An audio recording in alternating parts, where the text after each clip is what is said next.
அனைவருக்கும் நன்றி. முழு நேர நடிகர் தேனப்பன் அவர்களுக்கும், முழுமையான நடிகர் ஆர் உதயகுமார் அவர்களுக்கும், முக்கியமான நடிகர் கே ராஜன் அவர்களுக்கும், பரபரப்பான ஹீரோவாக நடித்து கொண்டிருக்கும் சினேகன் அவர்களுக்கும், இங்கே இயக்குனர் இல்லை, எல்லாம் நடிகராயிட்டாங்க. கேஆர் சார் மட்டும் கொஞ்சம் அவர் இருக்க அளவுக்கு அவர் ஹீரோ நடிச்சிருந்தா இன்னைக்கு உருவாக்குனார். ஏன் படத்தை நான் தான் நடிச்சுக்கணும், வேற கூப்பிட மாட்டேங்கிறாங்க. அடுத்தவங்க வாய்ப்பு கொடுத்தா தான் நடிகர், நம்மளும் நடிச்சுக்கிறது அது நம்ம அது ஆசைக்கு நடிச்சுக்கிறோம், அவ்வளோதான். அதனால் நடிகர்லாம் அமைஞ்சிருக்காங்க. பிரஜன் நீங்களாம் அவங்கள்ட்ட கற்றுக்கணும். உதயகுமார் சார்லாம் உங்கள் ஆசான் அவர். அனைவருக்கும் வணக்கம். அப்புறம்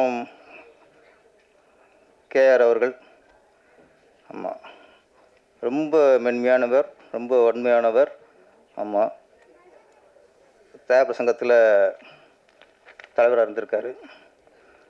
அந்த நேரத்தில் நடிசங்க தலைவராக வந்து ஒரு கேப்டன் விஜயகாந்த் அவர்கள்.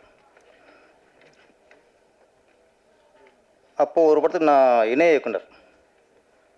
அந்த படத்துக்கு பெரிய பெரிய பிரச்சனை வந்துச்சு. படமே முடியாத சூழ்நிலை. படம் அவ்வளோதான் முடிஞ்சு நினச்சோம். அப்போ நானும் இந்த ப்ரொடியூசரும் போய் தான் கேஆர் சாரை பார்த்தோம். அந்த பஞ்சாயத்து அவர் தான் கையில் எடுத்தார். அதை அப்படியே கொண்டு கேப்டன் அவர்கிட்ட கூடி சேர்த்தோம். அன்றைக்கி கேப்டன் அவர்களும் கேஆர் அவர்களும் அந்த படத்தை பஞ்சாயத்து உள்ளே வரலைன்னா படம் ரிலீஸ் ஆயிருக்காது. ஏன்னா ஒரு பொறுப்பில் உள்ளவங்க ஒரு ஒரு படத்துக்கு பண்ணுற ஹெல்ப் தான் அது. அந்த நேரத்தில் உங்களுக்கு நன்றி தெரிவிச்சுக்கிறேன் கேஆர் சார். ராஜன் சார் பேசினார், குழம்பிருச்சு நம்மளுக்கு. எனக்கு மட்டும் இல்லை, மீடியாக்கெல்லாம் பெரிய குழப்பமாக போயிருக்கோம், என்ன சொல்ல வர்றாரு அப்படின்ட்டு. விக்ரம் சார் படம் ஒன்று வானத்தை போல், அதில் எல்லோரும் நல்லவங்களாக இருப்பாங்க. ஹீரோ ரொம்ப தங்கம், ஹீரோயின் அதை விட தங்கம், தம்பிங்க முத்து, சின்ன தம்பி வைரம், எல்லோரும் நல்லவங்களாக இருப்பாங்க. ஒருத்தன் கூட கெட்டவனாக இருக்காது, கெட்டவனாக இருக்க மாட்டான். அது மாதிரி தமிழ்நாடு எல்லா தலைவரும் சொல்கிறாரு, எல்லோரும் நல்லவங்களாம், நம்ம நம்பணும். நீங்கள் சொன்னீங்க, சினிமா சார்பிலேருந்து விஜய் சார் போகிறாரு, வாழ்த்துங்க, அவருக்காக ட்வீட் பண்ணீங்க. எம்ஜிஆர் மாதிரி நீங்கள் வாங்கினீங்க, சந்தோஷமாக இருந்துச்சு. அப்போ ஒரு லிஸ்ட்டு போட்டிங்க பாருங்க. ஆமாம், நீங்களோட இழுத்து விட்டா அப்புறம் நான் எங்கே இல்லை நீங்கள் எல்லாரையும் சொன்னீங்க, எங்களை சொல்லலை. அப்போ நாங்கள் யார் இப்போ? அவர் நல்லவரா, இவர் நல்லவரா, இவர் வந்து தானே தலைவனா, இவர் தங்க தலைவனா? அதனால் சொன்னால் எங்களை குழப்பாமல், பத்திரிகைகளை குழப்பாமல் சொன்னால் தான் கண்டென்ட். இப்போ என்ன எழுதுவாங்க, யாரை பற்றி எழுதுவாங்க அவங்க? நான் தான் இப்போ தெளிவாக பேசிக்கிருக்கேன். அதனால் இங்கே ஏகப்பட்ட தலைவர்கள் சரியான தலைவர்கள் இல்லை. நான் சொல்கிறேன், ஓப்பனாக சொல்கிறேன், விஜய் சார் சரியான தலைவராக வர வேண்டும், எதிராக இருப்போம். அப்புறம் நான் சொல்லணும்ல, இவர் சொல்லுவாரா சினிமாவுக்கு நன்றியே இல்லையும் போகிறான், நன்றியோட பேசுனா 2 பண்ணியிருக்க சொல்லணும்ல, கிண்டல் பண்ணக்கூடாதுல. நான் என்றைக்கும் விஜயோட விசுவாசி, பெரிய தலைவராக வரணும். ஓகே, ராஜன் சாருக்கு ஒரு ஆப்பு. ஓகே, அடுத்த படத்தில் யார் என்ன பாட்டெல்லாம் தெரியாது எனக்கு. ஒரு பாட்டை பார்த்து கண்டுபிடிச்சிட்டேன், இது சினேகன் தான் எழுதியிருப்பாருன்ட்டு. என்ன உண்மையில முரட்டுத்தனம் ஆசை வச்சேன், அதானே வச்சேன், முரட்டு ஆசை. நீங்கள் தானே தெரியும் இந்த மாதிரி பாட்டெலாம் யார் போட, முரட்டு ஆசை. அதில் சரணத்தில் கட்டிலுக்கு நம்ம 4 காலம் தான் பார்த்துருப்போம், கட்டிலில் 8 காலம், கீழே எனக்கு 4 கால். ஓகே, இன்னும் 4 கால் எங்கே இருக்குது? மனுஷன் கணக்கு போகிறவருங்க சினேகன். எல்லோரும் கட்டிலுக்கு 4 கால்னா இவர் கட்டிலுக்கு 8 காலம், கீழே 4 கால், மேலே 4 கால். அது எந்த கால்னு எல்லாரும் தெரியும். ஆமாம், அவர் வந்து கட்டிக்கிட்டு ஓடி போகலாமா, ஓடி போய் கட்டிக்கலாமான்னு அப்பவே எழுதி அப்பவே சர்ச்சைக்குள்ளானவர். அதனால் இந்த கட்டில் விஷயம்லாம் பெரிய விஷயமே இல்லை. சினேகன் வந்து தன் முத்திரையை பதிப்பார். இது சினேகன் சாங் அப்படின்னு நம்ம கண்டுபிடிக்கிறோம் பார்த்தீங்களா, அதான் சினேகன். அவர் என்னையப்பா நான் வந்து எல்லா படத்துக்கும் பாட்டு எழுதினேன். அதுக்கு பிள்ளை சொல்லி போட்டது அவர் தான். திருப்பாச்சிக்கு அவரை தான் பாட்டு எழுத கூப்பிட்டேன். டம்மியாக 4 லைன் கொடுத்து இது மாதிரின்னு, இது மாதிரி வேணா இதே இருக்கட்டும் நீ பாடலாசிரியர்னு அவரே பாடல் எழுத வச்சார். அதனால் இன்றைக்கி பாடலாசிரியர்னா சினேகன் சார் காரணம். நினைவெல்லாம் நீ ஏடா, அது ட்ரெய்லர் பார்க்கும்போது சாங்ஸ்லாம் பார்க்கும்போது நம்மளை கொஞ்சம் அப்படியே பின்னோக்கி இழுத்துச்சு. பன்னீர் புஷ்பம் ஞாபகம் வச்சு எனக்கு. அது ராஜன் சார் அவர்களுக்கு வந்து அலையில் இதில் ஞாபகத்து வந்துருச்சு. 1000 தாமரை முட்டுக்களே, அந்த அதுவும் ஞாபகத்துக்கும் 1000 தாமரை 1000 தாமரை 1000 தாமரை முட்டுக்களே. தாமரைனால ஹிட்டு தானே. நல்லா அலையில் வந்து அந்த 1000 தாமரை முட்டுக்களே மிகப்பெரிய ஹிட் சாங்கு. அதனால் ராஜன் சார் வந்து அந்த 1000 தாமரை முட்டுக்கள் வந்து ஞாபகத்துக்கு வந்துருச்சு. அது எப்பவுமே மலரும். அது வாடாது, அது நீங்கள் ஓடிடுவீங்க. தாமரைக்கு வாட்டமே இல்லை எப்பவுமே. அதனால் எனக்கு அப்போ அப்புறம் பன்னீர் புஷ்பங்கள், மெல்ல பேசுங்கள், நிறைய படங்கள் வந்து அப்படியே வந்து போச்சு. இதயத்தை திருடாதே, நிறைய படங்கள் வந்து போச்சு. இந்த படம் வந்து அப்படியே நம்மளை அப்படியே 10th படிக்கும்போது +2 படிக்கும்போது அந்த ஞாபகத்துக்கு எடுத்துகிட்டு போயிடுச்சு. அது மாதிரி சாங்ஸ் இளையராஜா, இசைஞானி இளையராஜாவோட 1417வது படம். இந்த சாதனை யாருமே முன்னெடுக்க முடியாதுமே, இளையராஜா மட்டும்தான். சிலர்லாம் எண்ணிக்கையில் போகும், இது எண்ணிக்கையில் ஒவ்வொன்றும் நம்பிக்கை, ஒவ்வொன்றுமே பொக்கிஷம்.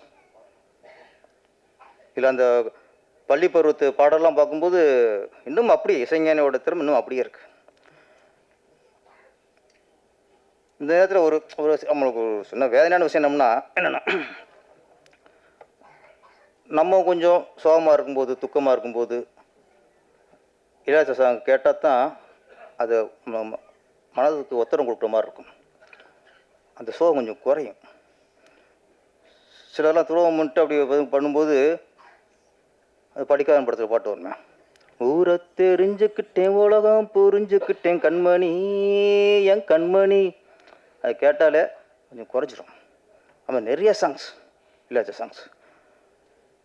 அப்போ நமக்கு துக்கம் வரும்போதும் வேதனை வரும்போதும் இளையராஜா சாங் கேட்டால் அது போயிடும். ஆனால் சமீபத்தில் இளையராஜாவுக்கு வாழ்க்கையிலே மிகப்பெரிய துயரம், அவரோட மகளை இழந்தது.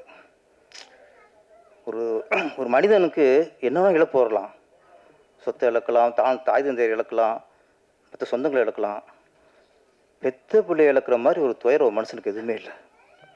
அது எந்த மனுஷன் வந்துடக்கூடாது. ஒரே பொண்ணு பவதாரிணி, அந்த இழப்பு பார்க்கும்போது இளையராஜா வீட்டு தான் போனோம், இளையராஜா சாரை பார்த்தோம். வந்ததுக்கப்புறமும் நமக்குள்ள ஒரு பெரிய என்னென்னா, நமக்கு துக்கமாக இருக்கும்போது அவர் சாங் கேட்டு நம்ம ஆறுதல் தேடிக்கிட்டோமே. இப்போ இன்றைக்கி அவருக்கு பெரிய துக்கம். அவருக்கு ஆறு சொல்கிற யார்? ஆண்டவன் சொல்லணும். ஆண்டவன் தான் ஆறுதல். ஏன்னா அவர் ஆன்மீகவாதி, கடவுளை நம்புகிறவர். அவர் தான் அவருக்கு ஆறுதல் சொல்லணும், அவருக்கு தான் தைரியத்தை கொடுக்கணும். இந்த மேடை மூலமாக ஆண்டவனை நான் வேண்டிக்கிறேன். ஆதிராஜன் இதுக்கு முன்னாடி சிலந்தி படம் எடுத்து மிகப்பெரிய ஹிட்டு, நல்ல பேர் அதில் அவருக்கு. இப்போ அது காதல் கதையை தொட்டிருக்காரு. எல்லோரும் நல்லா நடிச்சிருக்காங்க. அதான் பள்ளி பருவத்தில் யுவலட்சுமியா, ஆமாம் யுவலட்சுமி, அந்த ஃபேஸு கலையான ஃபேஸ். ஆரம்பத்தில் சுபலட்சுமின்னு ஊற்றுனாங்க. சுபலட்சுமி நிறைய பேருக்கு அவங்கள மறக்க முடியாது. லவ் டுடே பார்த்து இன்னமும் அந்த முகம் அப்படியே ஒரு கலையான ஒரு ஹோம்லியான ஒரு லுக்கு. அப்புறம் கார்த்தி சார் நடித்த படம் அகத்தியன் இயக்கத்தில் என்ன படம் சார், கோகுலத்து சீதை. அதெல்லாம் 4 கூட பார்த்தேன் அப்போவே. அதில் ஒவ்வொரு ஃப்ரேமில் அந்த சுபலட்சுமி அவ்வளோ அழகாக இருப்பாங்க. அந்த சுபலட்சுமி அந்த ஹோம்லி லுக்கு யுவலட்சுமிக்கு இருக்குது. ஆமாம், லட்சுமி கராட்சமாங்கள அவங்களுக்கு. அப்புறம் அதில் கதாநாயகி நடித்தவங்க அவங்க சினாமிகா. நம்ம பிரஜன் அவர் ஆக்டிங்கில் பின்னிடுவார். இந்த படம் அவருக்கு மிகப்பெரிய வெற்றி படம் அமைஞ்சு நல்ல ஒரு ஹீரோ மனம் வரணும். வாழ்த்துக்கள். நம்ம எல்லாருமே காதலை கடந்து வந்திருப்போம். 10th படிக்கும் போதும் சரி, இல்லை +2லேயும் எங்கேயோ ஒரு காதல் வரும். அதுக்கப்புறம் காதலில் தோல்வி அடைஞ்சவன் பாக்கியசாலி, வெற்றி அடைஞ்சவன் முடிச்சு காலம் வாழ்க்கை பூரா போச்சு உனக்கு. ஏன் பாக்கியசாலின்னா, ஒரு பொண்ணை காதலிச்சு அதில் தோல்வி அடைஞ்சிட்டு நம்ம வேறு யாரோ கல்யாணம்னா கூட இந்த காதல் நினைக்கும் போது பசுமையாக நினைவுலாம் வரும். அந்த பொண்ணை காதலிச்சது, அந்த பொண்ணை கோயிலில் பார்த்தது, ஸ்கூலில் பார்த்தது ஞாபகம் வந்துட்டே இருக்கும். அதே பொண்ணை கல்யாணம் பண்ணிட்டா 2 வருஷம் நினைச்சாலே கஷ்டம். நாடா அப்படின்ட்டு நினைக்கிற ஒன்றுமே இருக்கா, லைஃப்பில் பூஜ்ஜியம் ஆயிரும். அதனால காதலில் வெற்றி அடைஞ்சவன் லைஃப்பில் தோற்று போயிட்டான். காதலில் தோல்வி அடைஞ்சவன் லைஃப் இல்லாமல் பசுமையான நினைவுகளை தாங்கி நிற்பான், ஜெயிச்சிட்டான். இன்னொன்று நான் முக்கியம் சொல்லிட்டு நான் விட விட்டுறேன். எப்படின்னா, இப்போ நம்ம 10th +2 லவ் பண்ணியிருப்போம் ஒரு பொண்ணை. அது கல்யாணம் எங்கேயோ போயிருக்கும், நம்ம யாரோ கல்யாணம் பண்ணி வாழ்ந்துட்டுருப்போம். எல்லாருக்கும் இந்த ஃபஸ்ட் லவ், முதல் லவ் மறக்கவே முடியாது. ஏதாவது காதல் அப்படி சொன்னாலே நமக்கு அந்த 10th படிக்கும்போதோ +2 படிக்கும்போதோ அந்த பொண்ணு, இப்போ அந்த பொண்ணோட முகம், லவ்வரோட முகம் அது வரும். படம் பார்க்கும்போதும் அந்த பள்ளி பருவத்தில் காட்டும்போதே நமக்கு போயிடுச்சு, எனக்கு போயிடுச்சு, உதயகுமார் சார் போயிடுச்சு, ராஜன் சார் போயிடுச்சு, எல்லாருக்கும் ஃபஸ்ட் லவ் போயிடுச்சு. ஆமாம், நீங்கள் தான் அப்படியே பார்த்தீங்க இல்லையா? அப்படி நான் ஃபீல் பார்க்குறேன், அவருக்கு அப்படியே மூஞ்சி பார்க்குறேன். ஆகா, தலைவருக்கும் கிளாஸ் போது போல இருக்குது அப்படின்ட்டு. ராஜன் சார்லாம் வேறு மாதிரி ஃபீல் பண்ணிட்டாரு. எங்களுக்கெல்லாம் 25 வருஷம் போகுது, அவருக்கு 50 வருஷம் முன்னாடி போயிடுச்சு. இவ்வளோ வித்தியாசம், காலங்களும் வித்தியாசம். எல்லாருமே சாங்க போது அவங்க ஃப்ளாஷ்பேக் போயிட்டுருக்கு. அதே மாதிரி 40 வருஷம் 10 வருஷம் கழித்து நினச்சி பார்ப்போம், அதே முகம் ஸ்கூலில் பார்த்து அந்த பொண்ணு ஞாபகம் வரும். அதுக்கப்புறம் 20 வருஷம் கழித்து நினச்சி பார்ப்போம், அதே ஞாபகம் வரும். 40 வயசுலேயும் நம்ம 20 வயசில் லவ் பண்ண நினச்சி பார்ப்போம். அந்த பாவாடை தாவணி, அந்த ரெட்டச்சடை, இதெல்லாம் உங்களுக்கு சேலையாக இருக்கலாம், எனக்கு பாவாடை தாவணி என்ன, இதெல்லாம் ஞாபகத்துக்கு வரும். இதை நம்ம அனுப்பிச்சுட்டே இருக்கணும். 60 வயசுலேயும் முதல் லவ் அப்படிங்கும்போது அந்த ஸ்கூல் படித்த அந்த லவரோட முகம் தான் ஞாபகத்துக்கு வரும். ஒரே ஒரு விஷயம், ஆண்கள்லாம் உஷாராகிக்குங்க. காதலுக்கு அப்புறம் ஒரு 30 வருஷமோ 40 வருஷமும் கழித்து நம்ம ஊருக்கு போவோம். அப்போ சொல்லுவாங்க, உன் லவ்வர், உன் ஆள் வந்துருக்குடா அப்படிம்பாங்க. போய் பார்த்துடாதீங்க, முடிஞ்சு கதை. ஏன்னா நம்ம பார்க்கும்போது அப்படியே ஸ்லிம்மாக சிம்ரன் மாதிரி, அப்படியே ஹோம்லியா சொன்ன மாதிரி சுபலட்சுமி முகம் இருக்கும், சிம்ரன் எடை இருக்கும், பாவடையெல்லாம் போட்டு அவ்வளோ அழகாக தேவதமாக இருந்திருக்கும். நம்ம 20 நிமிஷம் பார்த்தோம்னா அந்த இடை இருக்காது. நான் சொல்ல, என்ன முகம் நினைச்சாலும் அந்த முகம். நான் 10th படிக்கும்போது அந்த முகத்தையும் நம்ம மேட்ச் பண்ணி பார்ப்போம். ஒத்து வராது. அவ்வளோதான். என்னடா பையன், என்னடா என் பொண்ணுக்கு அடுத்த வருஷம் கல்யாணம் வாங்க கையால். இதுக்கப்புறம் பார்த்துட்டு வந்தோம்னா, இப்போ அடுத்த யாரும் முதல் காலில் பேசும்போது அந்த தேவதை வந்தால அவள் வரமாட்டான். கடைசியாக பார்த்தோம் பாருங்க, இதுதான் வந்து நிற்கும். மனுஷன்லாம் புடிஞ்சு பசுமையாக நினைவுகளும் வராது, அந்த முகமும் வராது, எதுவும் வராது. அதனால எல்லாருக்கும் சொல்லிக்கிறேன், உதயகுமார் சார் உட்பட, ராஜன் சார் உட்பட, சினேகன் உட்பட. சினேகன் அவருக்கு பிரச்சனை இல்லை, அவர் எப்போ பார்த்தா ஓகேன்னு வருவார் அவர். ஏன்னா இந்த கட்டுப்பிடி வைத்தியம் பண்ணவங்களுக்கு வயசுலாம் ஒரு பிரச்சனை இல்லை என்ன. அதனால் அவர் சினேகன் சார்லாம் இந்த லிஸ்ட்டில் சேர்க்க முடியாது. நான் என்ன மாதிரி உதயகுமார் சார் அவளை சொல்கிறேன். அதனால நம்ம லவ் பண்ணோமா, ஃபஸ்ட் லவ்வா, அதை எந்த விஷயம் நினச்சி பார்த்தோமா, அந்த முகத்தை நினச்சி பார்த்தோமா, அப்படியே வாழ்க்கையை கடத்திடணும். சாக கிடக்கும்போது லவ்வுனா அந்த முகம் வரணும், தேவை வரணும், நினச்சி செத்து போயிடணும்.